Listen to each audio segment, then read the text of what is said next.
Marhaba. Hello.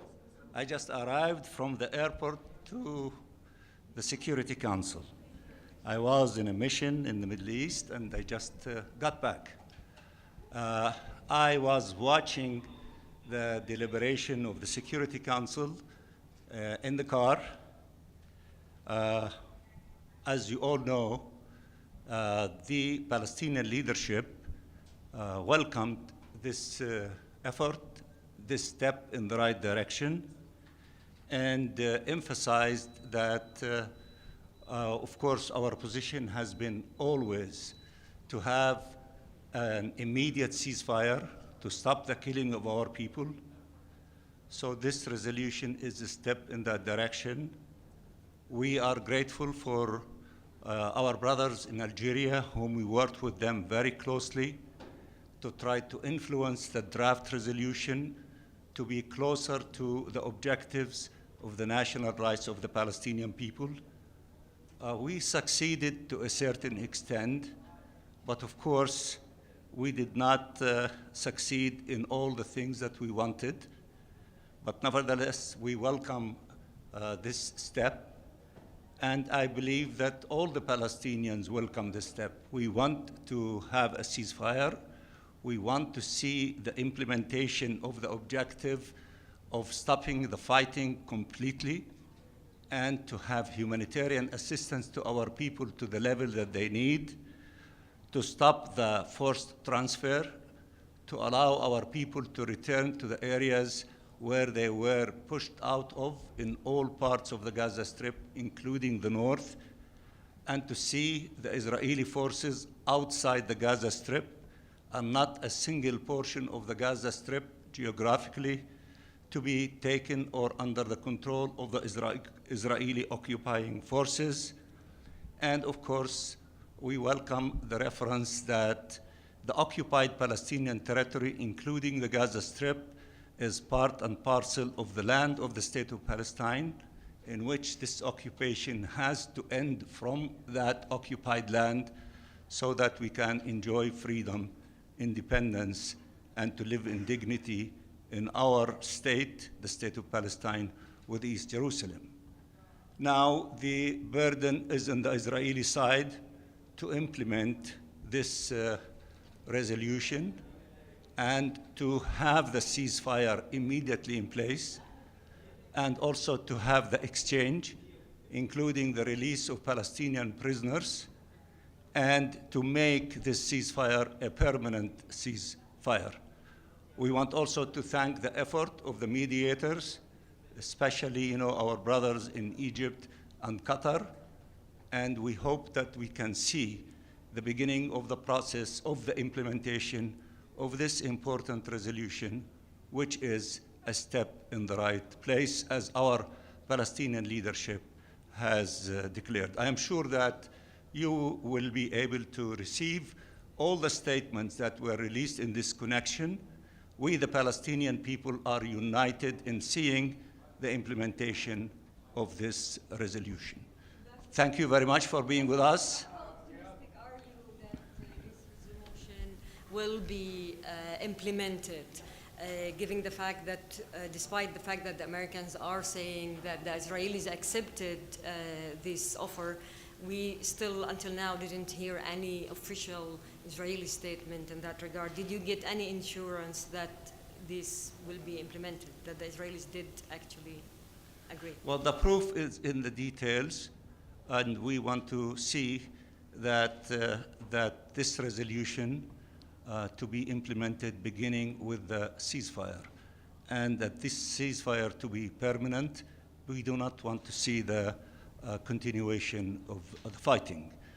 We lost a tremendous amount of people, and we want to see the end of this onslaught against our people. And of course, we will continue pursuing justice and accountability through international mechanisms, legal mechanisms, and here I'm referring to the ICJ and to the ICC, and those who committed one additional massacre in Sairat last Saturday should face justice. Those who were responsible for giving the orders, and executing that order should be brought to justice. In fact, I'm sure that you've seen my letter, which was sent to the Security Council based on instructions from my leadership, telling me to ask for an emergency meeting of the Security Council.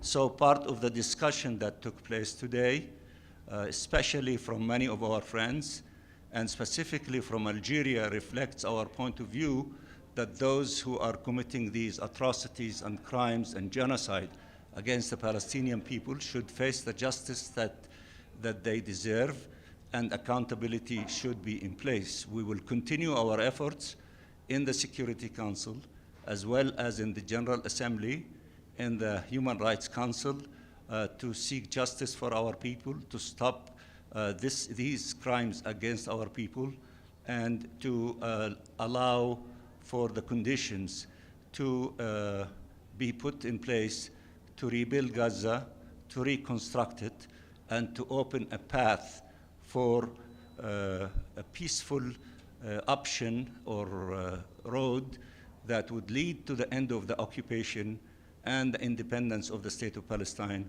with East Jerusalem as its capital. Abdul Hamid.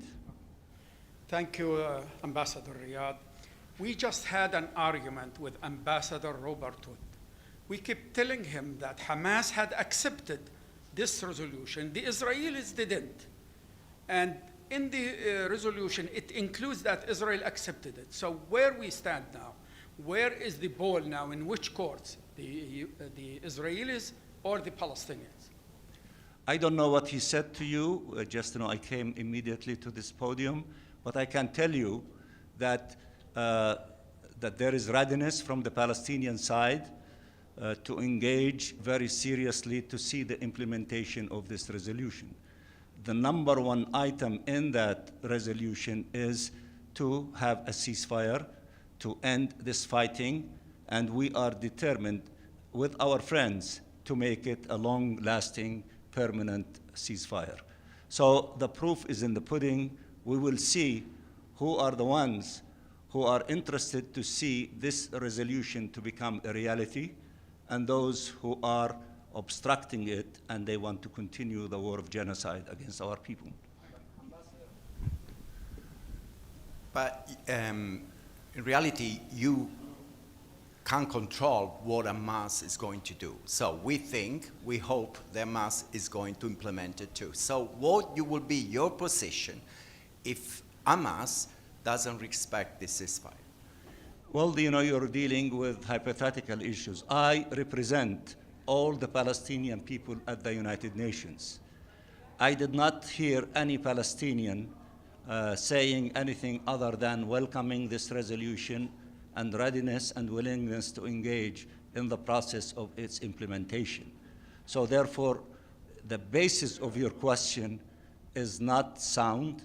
Those who are potentially going to not honor and respect this resolution is the Israeli side. So therefore, let's watch closely whether we will see a beginning of process for serious implementation of this resolution, or we will see one side that will try to find any excuse in order not to meet the commitment that this resolution requires from Israel. And also, I want to bring to your attention the representative of Israel, whom I understand will not be the representative of Israel soon, cursed everyone in the General Assembly, in the Security Council, in all parts of the UN, rebelling against the Charter of the UN, rebelling against Security Council resolutions, rebelling against decisions by the ICJ about provisional measures to take place to stop the killing of the Palestinian people, not to storm Rafah. So judge them by what they say and what they do. Don't try to look for others who are not violating international law and resolutions of the Security Council. At any rate, the few days to come would be important days for all of us to watch. Anybody wants to ask me a question in Arabic? Ambassador, I wish I speak Arabic. Okay. The question is, everybody agrees to, I mean, everybody approved this resolution, but what do you think should be the first step? And do you think it should come from Hamas or from Israel? And what do you think about that? Well, we see that the parties, as Abdul Hamid said, you know, that the Palestinian side is saying that they welcome the resolution and they are ready and willing to engage in a process with the mediators in order, you know, to see the implementation of this resolution, starting with immediate ceasefire to be put in place. So we will see what the other side, who is not articulating themselves with such clarity yet, we will see how they behave, and based on that, you will make your judgment, and based on that, the Security Council should make sure that its resolution has to be implemented. Thank you very much.